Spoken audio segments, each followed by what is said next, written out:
Hello मेरे प्यारे प्यारे स्टूडेंट्स, मैं हूं सुधीर पांडे और आप देख रहे हैं 100 times education classes the branch of knowledge.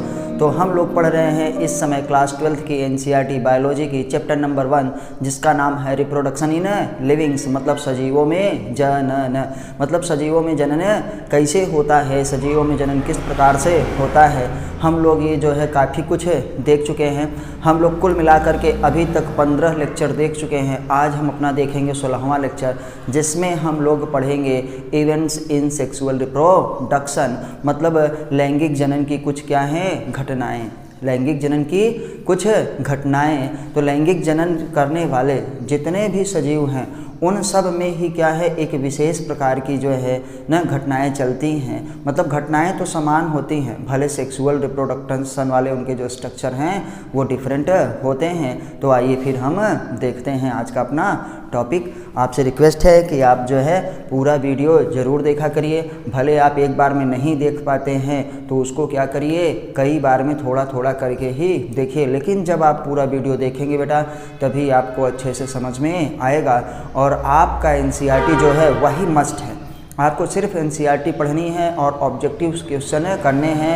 आए हुए प्रीवियस ईयर के जो क्वेश्चंस हैं उसको सॉल्व करना है। और आपका नीट में और आपके बोर्ड में न किसी भी एग्ज़ाम में आपका सिलेक्शन निश्चित होगा। ये जो बायोलॉजी है बेटा, एनसीईआरटी की किताब नहीं मिलती है। इसको कंपटीशन वाले इतना खरीद लेते हैं, आईएएस पीसीएस वाले, एसएससी बैंक रेलवे वाले, न कि आपको बोर्ड में पढ़ने के लिए किताब नहीं मिलती है। समझ लीजिए तो इसकी वैल्यू कितनी है।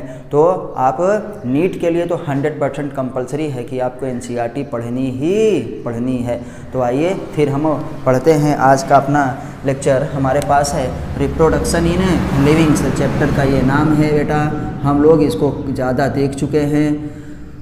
16वां देखते हैं, रिप्रोडक्शन इन लिविंग्स, मतलब सजीवों में जनन, या रिप्रोडक्शन इन क्या है लिविंग ऑर्गेनिज्म्स, आप ये भी कह सकते हैं। हम लेक्चर नंबर आज देखेंगे बेटा कौन सा, 16। तो जिन्होंने अभी 15 तक ना देखा हो बेटा, छोटी छोटी वीडियोज़ हैं, आप जो है जाइए प्लेलिस्ट में, जाइए प्लेलिस्ट में आपको साफ साफ दिखेगा। प्लेलिस्ट में है बायोलॉजी फॉर क्या है क्लास 12th ना, या लिखा है class 12th biology for NEET. तो आपसे रिक्वेस्ट है कि आप जो है प्लेलिस्ट में जाके सारी पुरानी वीडियोस देखिए, थोड़ा थोड़ा करके ही देखिए, तो उससे आपको कंसेप्ट आपका क्लियर होगा। और बेटा एकदम हिंदी में है, तो इसलिए यूपी बोर्ड वाले बच्चे बिल्कुल नहीं डरेंगे कि सर जी हमको एनसीईआरटी नहीं समझ में आ रही है, एनसीईआरटी खिचड़ी जैसी हो जा रही। नहीं बेटा, अब एनसीईआरटी पक्का पनीर बन रही है। बस आप स्टेप टू स्टेप क्या है पढ़ते रहिए, लाइन टू लाइन पढ़ते रहिए। इसीलिए मैंने बच्चों के कहने पे जो है हिंदी में जो है एकदम स्टार्ट कर दिया है कि पूरी की पूरी एनसीईआरटी, चाहे वो फिजिक्स हो, चाहे केमिस्ट्री हो, चाहे बायोलॉजी हो, आपको हिंदी में समझ में आए। बस नंबर पहले लगा है किसका, बायोलॉजी का, ताकि जो है थोड़ी सी आइडेंटिफिकेशन बन जाए चैनल की। तो हम लोग फिर दूसरे सब्जेक्ट्स भी पढ़ेंगे। तो आपसे रिक्वेस्ट है कि प्लीज़ आप चैनल को सब्सक्राइब जरूर करिए, वीडियो को लाइक करिए, अपने दोस्तों के साथ शेयर करिए। बेटा जितना मज़ा व्हाइट बोर्ड में पढ़ाने में आता है उतना मज़ा किसी डिजिटल बोर्ड में भी नहीं आएगा। जितना मज़ा किताब पढ़ने में आता है उतना किसी का नोट्स पढ़ने में, किसी का स्टडी मटेरियल पढ़ने में नहीं आएगा। क्योंकि बेटा वो जो अंदर से फीलिंग्स होती है ना कि बोर्ड पे पढ़ रहे हैं, किताब पढ़ रहे हैं, वो फीलिंग्स बिना इन चीज़ों का उपयोग किए नहीं आएगी। तो एज ए स्टूडेंट हमको ये पढ़ना चाहिए। तो आइए अब हम देखते हैं इवेंट्स इन क्या है सेक्सुअल रिप्रोडक्शन। बेटा आज का हमारा टॉपिक है events in sexual reproduction. In sexual reproduction, Hindi भी लिखेंगे, बिल्कुल मत घबराइए, सेक्सुअल रिप्रोडक्शन। तो बेटा इसमें क्या हुआ कि लैंगिक जनन की कुछ क्या है घटनाएं, या कुछ मूलभूत घटनाएं हम लोग इसको कहते हैं। तो हिंदी में भी हम लिख लेते हैं लैंगिक जनन की कुछ घटनाएं। आइए देखते हैं लैंगिक जनन की कुछ घटनाएं। तो बेटा हम आपको पूरा खुद ही किताब लेके पढ़ेंगे। आपको किताब से शर्म नहीं करना है बेटा, सिलेबस ही यही है। तो किताब ही दुनिया में पढ़ाया जाता था, अब भी किताब ही है, सब कुछ किताब ही है। सबसे बड़ा गुरु, सबसे बड़ा टीचर, सबसे बड़ा ज्ञानी किताब ही है, और किताब ही में आपका सिलेबस दिया है, किताब ही पढ़ के आपको सेलेक्ट होना है। तो किताब पढ़ने से बिल्कुल मत शर्माइए कि अरे यार सर जी तो किताब से पढ़ा रहे हैं, अरे यार किताब पढ़ रहा हूँ। भैया किताब नहीं पढ़ोगे तो क्या पढ़ोगे? तो इसलिए किताब अपनी साथ में लेके बैठिए। सबसे रिक्वेस्ट है कि आप एनसीईआरटी की बुक साथ में ले करके ही बैठिए और अच्छे से नोट्स बनाइए। तो आइए हम आप लोगों को थोड़ा सा अपनी हिंदी वाली से सुनाते हैं कि भैया सेक्सुअल रिप्रोडक्शन की कुछ जो घटनाएं हैं, कि जो सेक्सुअल रिप्रोडक्शन जिनमें होता है, लैंगिक जनन होता है, उनमें कौन कौन सी घटनाएं होती हैं। घटनाएं तो हमारे पास 3 हैं, प्री फर्टिलाइजेशन, फर्टिलाइजेशन और पोस्ट फर्टिलाइजेशन, लेकिन उसमें 6 स्टेप हैं। लेकिन आपको हम बताने से पहले थोड़ा सा आपको शुरुआत कराना चाहते हैं कि आप एनसीईआरटी की लाइन से पढ़िए। तो बेटा पेज नंबर है 10। तो हम आते हैं कि निषेचन पूर्व घटनाएं हमारे पास है ना, निषेचन घटना और निषेचन पश्चात घटना। तो फिर हम लैंगिक जनन की घटनाओं में पहले थोड़ा सा स्टार्टिंग में पढ़ते हैं कि परिपक्वता अवस्था प्राप्त करने के पश्चात सभी लैंगिक जनन करने वाले जीव कुछ क्या है घटनाएं एवं प्रतिक्रियाएं प्रदर्शित करते हैं। जब हमारे पास परिपक्वता आ गई, मतलब हमारी किशोरावस्था खत्म हो गई, हम क्या है सेक्सुअल रिप्रोडक्शन लैंगिक जनन करने लायक हो गए, मतलब संतान की उत्पत्ति करने लायक हो गए, तो उसमें हमारे पास क्या होता है कुछ घटनाएं तथा क्या है प्रतिक्रियाएं होती हैं। सभी लैंगिक जनन करने वाले जीवों में, किसी एक में नहीं, जितने भी लोग हैं लैंगिक जनन करने वाले सभी में एक ही जैसी घटनाएं घटती हैं। अभी आगे यही पढ़ते हैं, जिनमें हम लोग कहते हैं जिनमें महत्वपूर्ण मूलभूत समानता होती है। तो भैया जो घटनाएं होती हैं उसमें तो समानता होती है, यद्यपि लैंगिक जनन से संबंध संरचनाएं जीवों में क्या है एकदम भिन्न होती है। तो याद रखिएगा बेटा, ये जो घटनाएं होती हैं, पहले इन्हीं घटनाओं के बारे में पढ़ लेते हैं कि लैंगिक जनन करने वाले सभी सजीवों में, लैंगिक जनन करने वाले सभी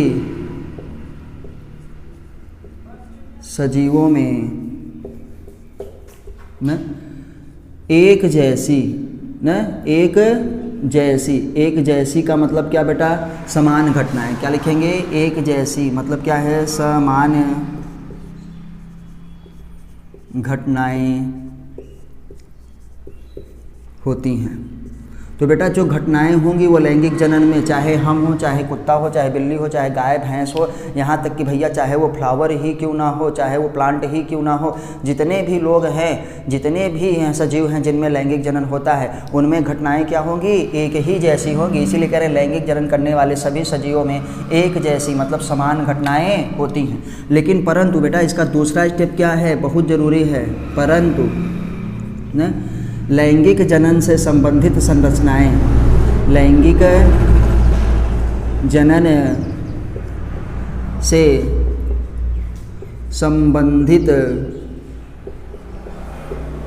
संरचनाएं, इसीलिए बेटा बोल भी रहे हैं, जिसको लिखना हो लिख सकता है, संरचनाएं भिन्न भिन्न होती हैं। बेटा एकदम में भिन्न होती हैं। क्या है? एकदम भिन्न होती है। अभी हम लोग देखो एग्जाम्पल में ही देखते हैं, हमारे अंदर जो है, हम लोगों के अंदर क्या होता है, हम लोगों में पेनिस होगा, वेजाइना होगा, हम लोगों में टेस्टिज है ना, पेड़ पौधों में क्या होगा भैया, एंडोसियम होगा, गाइनोसियम होगा ना। गाय भैंस में संरचना देखो दूसरी तरीके का होता है, उनका पेनिस दूसरी तरीके की है, उनकी वजाइना दूसरे तरीके का है।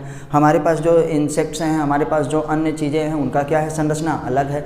मतलब जो संरचनाओं में घटना होगी वो तो समान होगी, लेकिन लैंगिक जनन से संबंधित क्या है, संरचना क्या है, संरचनाएँ, मतलब लैंगिक जनन की संरचनाएँ बेटा भिन्न होती हैं, लेकिन घटनाएँ क्या हैं, देखो समान होती हैं। याद रखिएगा, वो छोटा सा छोटा ऑर्गेनिज्म हो जो सेक्सुअल रिप्रोडक्शन करता है या बड़ा से बड़ा हो, घटना सब में समान होती है, घटना सब में समान होती है, लेकिन सेक्सुअल रिप्रोडक्शन करने के लिए जो हमको आवश्यक अंग चाहिए उसमें भिन्नता होती है।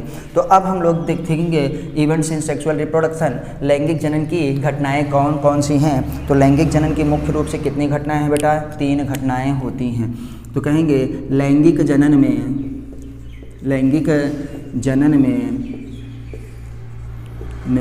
मुख्यतः 3 घटनाएं होती हैं, मुख्यतः 3 घटनाएं होती हैं। 3 घटनाएं होती हैं और ये घटनाएं सभी लैंगिक जनन करने वाले सजीवों में एक समान हैं। 3 घटनाएं होती हैं, ये भी आप अंडरलाइन करके अच्छे से याद रखिएगा। पहला है हमारे पास बेटा प्री फर्टिलाइजेशन।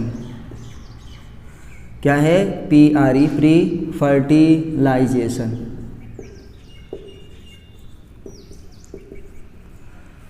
प्री फर्टिलाइजेशन का मतलब है बेटा निषेचन पूर्व घटना, निषेचन पूर्व घटनाएं,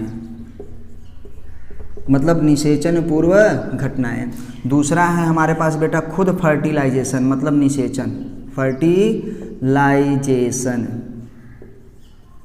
फर्टिलाइजेशन को हम लोग क्या कहेंगे बेटा? निषेचन।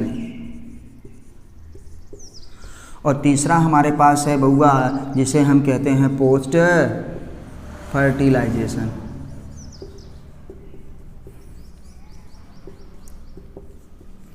पोस्ट फर्टिलाइजेशन को हम लोग कहेंगे निषेचन पश्च घटनाएं, निषेचन पश्च घटनाएं। ओरल भी आपको सुनना बहुत ज़रूरी है बेटा। हम लोग यहाँ पे देखें कि लैंगिक जनन में मुख्यतः 3 घटनाएं होती हैं। कितनी घटनाएं होती हैं? 3 घटनाएं होती हैं। पहला है हमारे पास प्री फर्टिलाइजेशन, मतलब निषेचन पूर्व घटना।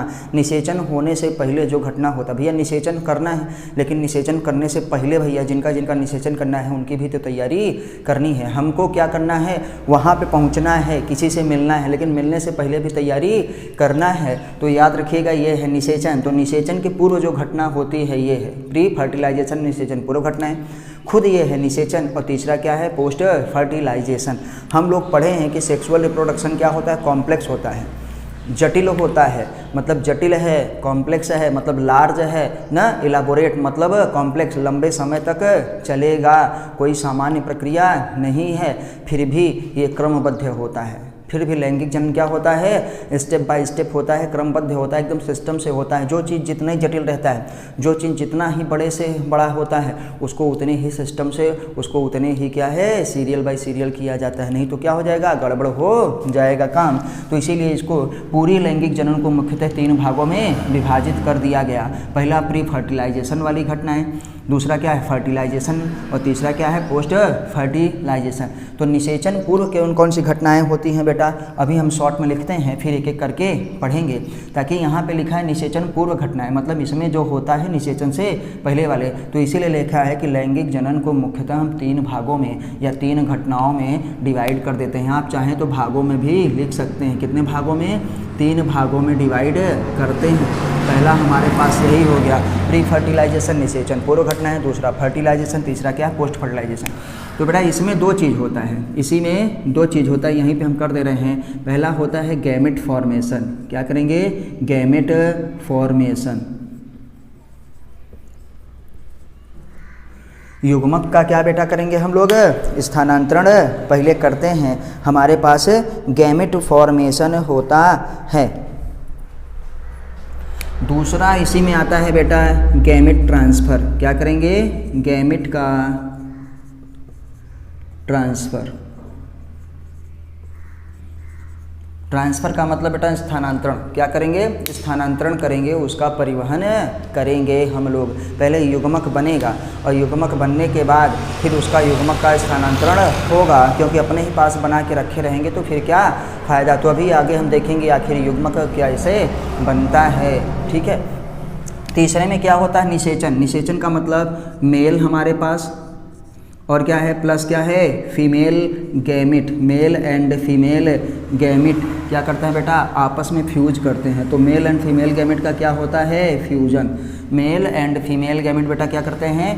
फ्यूज करते हैं। तो उसी को हम लोग क्या कहते हैं? निषेचन कहते हैं। तीसरे में आते हैं बेटा, इसमें क्या होगा? इस तीनों में, इस लास्ट वाले में क्या होगा? लास्ट वाले में भी हमारे पास 2 घटनाएं होती हैं। कौन कौन सी? पहला तो जाइगोट बनेगा। क्या बनेगा? जाइगोट। जाइगोट का मतलब होता है बेटा युग्मनज। क्या होगा? युग्मनज। और इसका मतलब हमारे पास युग्मनज बनना है जैसे तो कहेंगे एम्ब्रियोजेनेसिस। एम्ब्रियो फिर बनेगा, एम्ब्रियोजेनेसिस। एम्ब्रियो का निर्माण होने लगता है। तो कुल मिला करके हमारे पास हम लैंगिक जनन को मुख्य रूप से कितने भागों में बेटा डिवाइड करते हैं? 3 भागों में डिवाइड करते हैं। पहले का नाम है प्री फर्टिलाइजेशन, दूसरे का नाम फर्टिलाइजेशन और तीसरे का नाम है पोस्ट फर्टिलाइजेशन। तो हम आते हैं कि इसी को निषेचन पूर्व घटनाएं, तो इसको कहते हैं निषेचन, इसको निषेचन पश्च घटनाएं। तो प्री फर्टिलाइजेशन में कितनी चीज़ें होती हैं? 2 चीज़ें होती हैं। पहला गैमेट का बनना, मतलब युग्मक बनता है।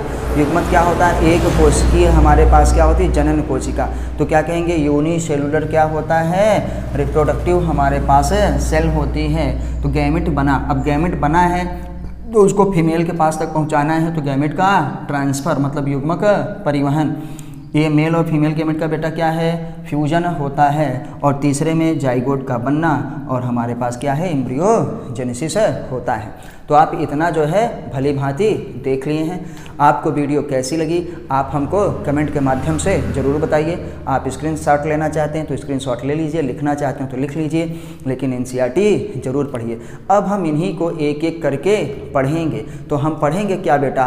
हम पढ़ेंगे गैमेट बनता कैसे है, गैमेट का ट्रांसफ़र कैसे होता है, फिर पढ़ेंगे निषेचन कैसे हुआ, और निषेचन होता है तो कहाँ कहाँ होता है, और फिर पूछेंगे निषेचन जब हो गया तो निषेचन के बाद क्या क्या हुआ। तो निषेचन के बाद जाइगोट और एम्ब्रियोजेनेसिस एक पूरे प्रकार का ओवरव्यू है कि आपके दिमाग में ये पूरे से आ जाए। जिन्होंने पढ़ा होगा उनको ये बहुत ही अच्छी तरीके से आ गया होगा, और जिन्होंने नहीं पढ़ा है उनके लिए बहुत ही अच्छी एक शुरुआत है।